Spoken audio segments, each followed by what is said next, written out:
Japanese Fairy Tales. The Princes Fireflash and Firefade. Told in English by Mrs. T. H. James. His Highness Fireflash was a prince who was fond of fishing, and so great was his luck that big fishes and little fishes and all kinds of fishes came to his line. His younger brother, Prince Firefade, was fond of hunting, and all his luck was on the hills and in the woods, where he caught birds and beasts of every kind. One day, Prince Firefade said to his elder brother, Prince Fireflash, "Let us change. You go and hunt instead of me, and I will try my luck at fishing, if you will lend me your line and hook." Prince Fireflash did not care much to change, and at first said no, but his brother kept on teasing him about it, until at last he said, "Very well then, let us change." Then Prince Firefade tried his luck at fishing, but not a single fish did he catch, and, what was worse, he lost his brother's fish hook in the sea. Prince Fireflash asked him for the hook, saying, "Hunting is one thing, fishing is another. Let us go back to our own ways."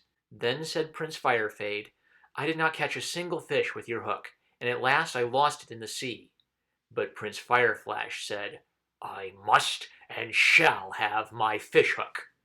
So the younger brother broke his longsword that was girded on him, and, of the pieces, made 500 fish hooks, and begged Prince Fireflash to take them.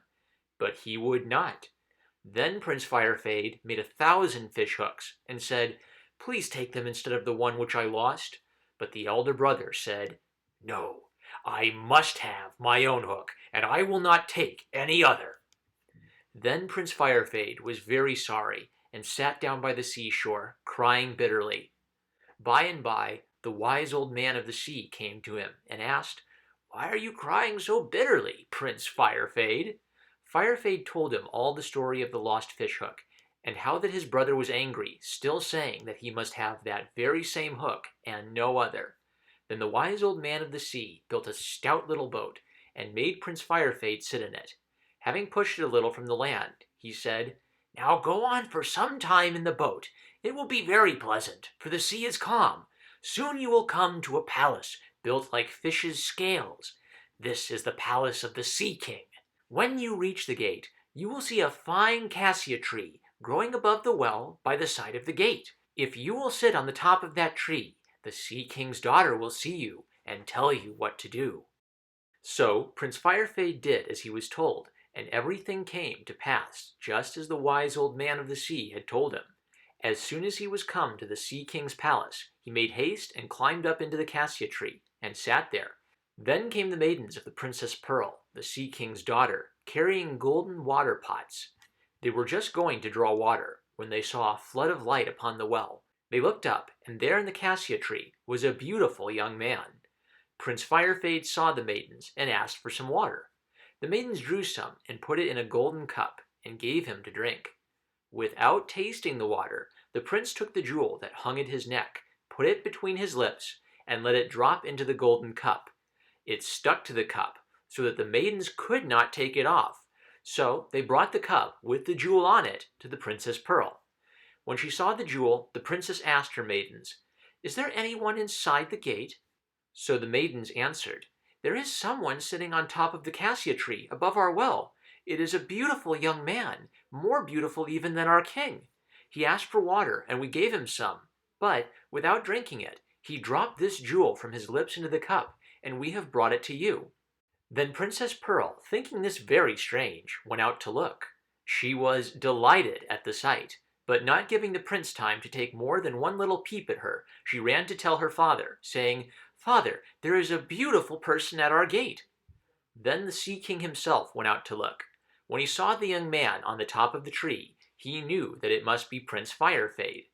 He made him come down, and led him into the palace, where he seated him upon a throne made of sea asses' skins, and silk rugs, 8 layers of each. Then a great feast was spread, and everyone was so kind to Prince Firefade that the end of it was, he married Princess Pearl, and lived in that land for 3 years. Now, one night, when the 3 years had almost passed, Prince Firefade thought of his home, and what had happened there, and heaved one deep sigh. Princess Pearl was grieved, and told her father, saying, "We have been so happy these 3 years, and he never sighed before. but last night he heaved one deep sigh. What can the meaning of it be?" So the Sea King asked the prince to tell him what ailed him, and also what had been the reason of his coming to that land. Then Prince Firefade told the Sea King all the story of the lost fishhook and how his elder brother had behaved. The Sea King at once called together all the fishes of the sea, great and small, and asked, "Has any fish taken this fishhook?" So all the fishes said, "The Tai has been complaining of something sticking in his throat and hurting him when he eats, so perhaps he has taken the hook." So they made the Tai open his mouth and looked in his throat, and there, sure enough, was the fishhook. Then the hook was washed and given to Prince Firefade. The Sea King also gave him 2 jewels. One was called the tide-flowing jewel, and the other was called the tide-ebbing jewel. And he said to the prince, "Go home now to your own land, and take back the fishhook to your brother. In this way you shall plague him. If he plants rice fields in the upland, make you your rice fields in the valley. And if he makes rice fields in the valley, do you make your rice fields in the upland.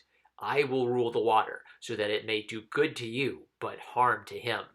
If Prince Fireflash should be angry with you for this, and try to kill you, then put out the tide-flowing jewel, and the tide will come up to drown him.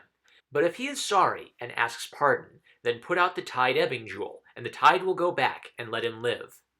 Then the Sea King called all the crocodiles and said, "His Highness, Prince Firefade, is going to the upper world. Which of you will take him there quickly and bring me back word?" And one crocodile, a fathom long, answered, "I will take him to the upper world and come back in a day." "Do so then," said the Sea King, "and be sure that you do not frighten him as you are crossing the middle of the sea." He then seated the prince upon the crocodile's head and saw him off. The crocodile brought him safe home in one day, as he had promised. When the crocodile was going to start back again, Prince Firefade untied the dirk from his own belt, and setting it on the creature's neck, sent him away. Then Prince Firefade gave the fishhook to his elder brother, and in all things did as the Sea King had told him to do.